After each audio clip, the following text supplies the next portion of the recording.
বাক্যে যদি ডিউরিং অথবা ইন প্লাস টাইম থাকে তাহলে কমপ্লেক্স করতে হলে বই নিদিস অথবা বই ইত্যাদি ব্যবহার করতে হবে, আর কম্পাউন্ড করতে হলে এন ব্যবহার করতে হবে। এখন হয়ে ইকি যদি প্রেজেন্ট ফর্ম থাকে ভার্বি তাহলে বই নিদিস, আর যদি পাস্ট ফর্ম হয় ভার্বি তাহলে বই ইকুয়াল ব্যবহার করতে হবে। চলো এক্সাম করতে। বাংলাদেশ ডিকেন ইন্ডিপেন্ডেন্ট ইন 1971। কি বলছিলাম যে ডিউরিং অথবা ইন প্লাস টাইম থাকবে, যেহেতু এখানে ইন আছে, কি আছে? ইন আছে, এবং সাথে কি আছে? সময় আছে, টাইম আছে। আর এরকম যদি থাকে এখানে যদি কমপ্লেক্স করতে বলা হয় কি করাবো? তাহলে এই ইনটাকে আমাদেরকে উঠিয়ে দিতে হবে। ইনের পরিবর্তে কি ব্যবহার করতে হবে? ওয়েন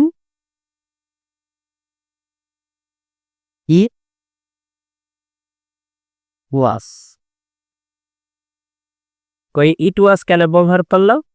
কারণ যেহেতু এখানে বাক্যে ভার্বটি পার্ট হবে আছে, সেই জন্য আমরা ইট ওয়াজ ব্যবহার। এখন এই বাক্যটাতে যদি আমাদেরকে কম্পাউন্ড করতে বলা তাহলে কি দেব? এই যে হোয়েন যে জায়গাটা আছে, অর্থাৎ কমপ্লেক্সের যে বৈশিষ্ট্যটা, সেই বৈশিষ্ট্যটা আমাদেরকে চেয়ে দিতে হবে। তাহলে এই যে বইয়ে, এই হোয়েনে জায়গায় শুধু এন ব্যবহার করলেই আমাদের কম্পাউন্ড পেয়ে যাবে। বাংলাদেশ ডিকেন ইন্ডিপেন্ডেন্ট অ্যান্ড ইট ওয়াজ 1971। আশা করি তুমি ব্যবস্থা। তাহলে আমরা কি বুঝলাম? যে আমাদের যদি সিম্পল থেকে কমপ্লেক্স করতে বলা হয় তাহলে সিম্পলের বৈশিষ্ট্যগুলো বাদ দিতে হবে, কমপ্লেক্সের বৈশিষ্ট্যগুলো নিয়ে আসতে হবে। এবং যদি কম্পাউন্ড করতে বলা হয় তাহলে কি কমপ্লেক্স অথবা সিম্পলের বৈশিষ্ট্যগুলো বাদ দিতে হবে, কম্পাউন্ডের বৈশিষ্ট্যটা নিয়ে আসতে হবে। তাহলে আমাদের সিম্পল, কমপ্লেক্স, কম্পাউন্ড এই বাক্যগুলোর বৈশিষ্ট্য জানা থাকতে হবে গঠন। এই বৈশিষ্ট্যগুলো জানা থাকলে, মুখস্থ থাকলে আমাদের বাক্য ট্রান্সফার করতে খুবই সুবিধা হবে। আরেকটি বাক্য দেখি, during summer it becomes emaciated. যেহেতু এখানে বাক্যতে ডিউরিং আছে, ডিউরিং প্লাস সময় আছে, তাহলে আমরা কি বলছিলাম যে হোয়েন ইট ইজ অথবা বই কি করবো। তাহলে আমরা ডিউরিং এর পরিবর্তে কি ব্যবহার করবো? অর্থাৎ এই ডিউরিংটা অতীতে, অর্থাৎ সিম্পলের বৈশিষ্ট্য আমরা বাদ দিয়ে দিই। তাহলে when is it is K when it ইস কেন ব্যবহার করলাম? যেহেতু এখানে বাক্যের ভার্বি ডেলের তলে আছে ডিকাউমিক্স, সেজন্য আমরা ইস ব্যবহার দিলাম। তাহলে হোয়েন ইট ইস সামার নেতা অমর, when it is summer it becomes ইমাস্টিক। তাহলে এই বাক্যটাকে যদি আমরা কম্পাউন্ড করি তাহলে কি করতে হবে? এই কমপ্লেক্সের বৈশিষ্ট্য বই ঠিক দিতে হবে। এটা আমরা ক্যাপিটাল লেটারতে ইট ইজ সামার, এই কমায়ের পরিবর্তে আমরা একটা ছবি কি ব্যবহার করবো? এনরো, and it is summer and ইটাও ইনাস। এ পর্যন্ত আমরা সিম্পল, কমপ্লেক্স, কম্পাউন্ড নিয়ে যে আলোচনাগুলো করলাম, এই আলোচনার মধ্যে যে চিহ্নগুলো নিয়ে আমরা আলোচনা করেছি, যে কনজাংশনগুলো নিয়ে আলোচনা করেছি, এই চিহ্নগুলো যদি একটাও না, অর্থাৎ এই চিহ্নগুলো কোনো একটি নেই, তাহলে আমরা সেটা এই বাক্যগুলো কিভাবে ট্রান্সফরমেশন করব। চলো তাহলে একটু দেখে নিই। কোনো চিহ্নই যদি না, যেমন এখানে আছে he leads a miserable life, পূর্বে আলোচনা কোনো চিহ্ন এখানে নেই, তাহলে এই বাক্যগুলো কিভাবে আমরা ট্রান্সফার দিই? আমাদের দেখতে হবে যে he leads a miserable life বাক্যে অ্যাডজেক্টিভ প্লাস নাউন আছে, তাকে যদি অ্যাডজেক্টিভ থাকে এবং সাথে নাউন থাকে তাহলে কিভাবে পরিবর্তন দিতে হবে? তাহলে এই বাক্যটাকে যদি আমাদের কমপ্লেক্স করতে বলা হয়, কমপ্লেক্স করতে বলা হয়, তাহলে কি করব? আমরা হি লিডস এ লাইফ অর্থাৎ অ্যাডজেক্টিভ বাদ রেখে বাক্যের সমস্ত অংশটুকু আমরা কমপ্লেক্সে বসিয়ে ফেলব। যেমন ই লিডস এ লাইফ, শুধু অ্যাডজেক্টিভ বসাই। এবং কমপ্লেক্স করার জন্য আমরা কি ব্যবহার করব? হু অথবা হুইজ ব্যবহার করব। অর্থাৎ এই নাউলটি অ্যাডজেক্টিভের পরে নাউলটি যদি ব্যক্তিবাচক হয় তাহলে ভূ ব্যবহার করবো, আর যদি বস্তুবাচক হয় তাহলে হুইচ দেওয়া গো। যেহেতু লাইক বস্তুবাচক তাহলে কি ব্যবহার করেছি আমরা হুইচ। ইজ অ্যাডজেক্টিভ কি ব্যবহার করছ নিজের, তাহলে he leads a life which is নিজের, অর্থাৎ অ্যাডজেক্টিভটি আমরা শেষে ব্যবহার করি।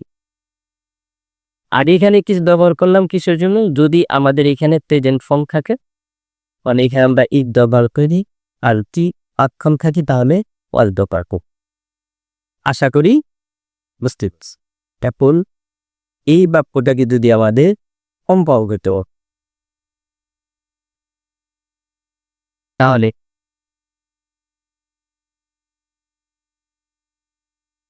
তাহলে এই হুইচের জায়গায় শুধু আমরা কি ব্যবহার করব,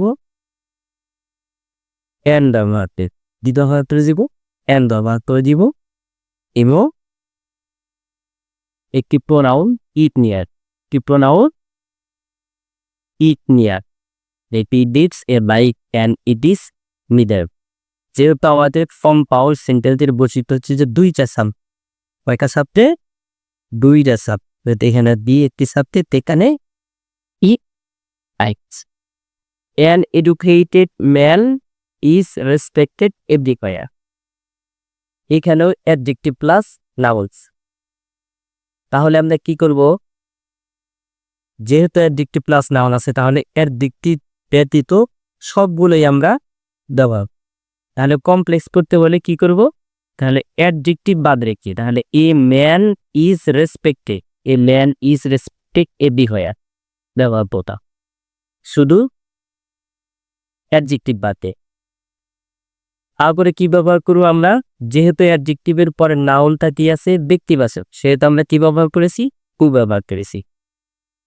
তাহলে who is educated, a man is respected everywhere, who is respected. তাহলে এরকম অ্যাডজেক্টিভ প্লাস যদি নাও থাকে তাহলে আমরা কি ব্যবহার করবো, অ্যাডজেক্টিভ ব্যতীত বাক্যের সমস্ত শব্দ আমরা প্রথমে ব্যবহার করব, তারপরে হু ব্যবহার করবো অথবা হুইচ ব্যবহার করবো এবং ডিভার ইজ ব্যবহার করব এবং সর্বশেষে অ্যাডজেক্টিভটি ব্যবহার। এটাকে আরেকভাবে পড়া যায়, এ ম্যান এই রিলেটিভ প্রোনাউন হুটা, এইখানে যে হুটা আমরা মাঝখানে ব্যবহার করছি হুটা আমরা একটু নাউনের পরে নিয়ে আসতে পারি। A man who is educated, এই ম্যান হু ইজ এডুকেটেড অর্থাৎ অ্যাডজেক্টিভটা আমরা একসাথে নিয়ে আসবো, অর্থাৎ হু ইজ এডুকেটেড এটা আমরা একদম বাক্যের শুরুতে নিয়ে আসতে পারি, অর্থাৎ নাউনের পরে নিয়ে আসতে পারি। আমরা যেমন এখানে সে ব্যবহার করছি, আরেকভাবে প্রথমে নাউনটা নিব, নাউনের পরে হু ইজ এডুকেটেড, তারপরে বাকি শব্দগুলোর মধ্যে ইজ রেসপেক্টেড এভরিওয়্যার। আচ্ছা, এই বাক্যটাকে যদি আমরা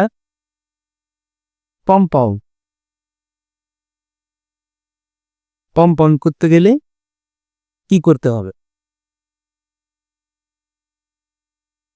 এইখানে যে হু আছে হুইয়ের পরিবর্তে কি ব্যবহার করব, এন ব্যবহার করব এবং আমাদের দুইটা সাবজেক্ট নিতে হয়। তাহলে যেহেতু সাবজেক্ট কি ব্যক্তিবাচক আর কি সাবজেক্ট আমরা কি নিব, ই নি, তাহলে he man is respected everywhere and he is an a. আশা করি বুঝতে পেরেছি।